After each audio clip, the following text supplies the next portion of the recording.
was precisely this post-war Nazi organization. So we may very well be looking at some sort of scenario as you outlined, and that's a whole area of speculation in itself. I think probably would require several more books. Oh my goodness, you have no idea. We're putting out a literally a 10-hour video teaching series with Robert Lawler. He's been spent 20 straight years now. He's the guy that translated Temple of Man, the huge volume, right. And he wrote the book on sacred geometry. And he's been spending 20 years now translating and trying to understand these texts and the story they tell. He's now reading all of your books because he came and visited me and then he left, went back to Tasmania. I gave him all your books. Now I can buy all your well, books thank again. you.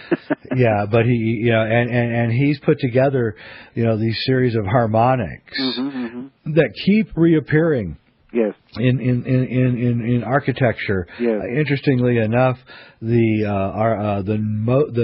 place with the most number of these harmonics, and no one knows about this work, so when it comes out, it's going to be really explosive, is actually Washington D.C. Oh, wow. And which proves to both of us that whoever built that place knew something that they shouldn't have known, or seems kind of almost impossible to know. And then you have to go to the next step and say, oh my goodness, there must be somebody above them that is dictating something to them. And this gets really, really into some strange areas, but quite real actually once you understand the truth. Right.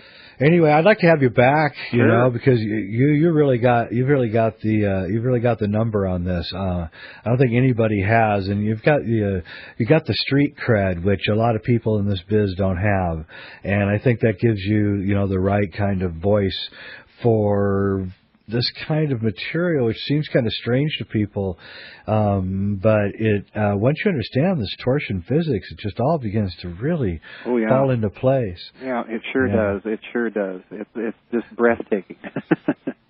It is, and then you see what's going on in the world, and you realize that they're monkeying around with things that they don't understand. And, yep.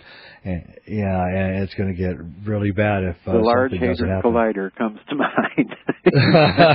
Yeah. In terms of this torsion physics, I think when they turned that thing on and turned it off, I think we've been fed a cover story as to what happened. And oh, really? What do you think happened?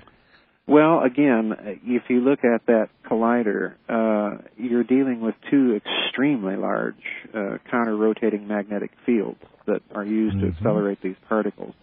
And as far as I know, these are actually stacked one on top of the other. And this is precisely the internal configuration that I argue that was inside the Nazi Bell device. So I suspect that what they found was this extreme torsion shear effect that, according to the standard models of physics, torsion is such a small thing that most physicists tend to dismiss or discount it. I think they may have got something like that out of the collider. Oh my goodness. I really would like to talk about that. Well, I'll be emailing you, and we'll set up something really soon because I think I'm going to get a lot of emails about this one.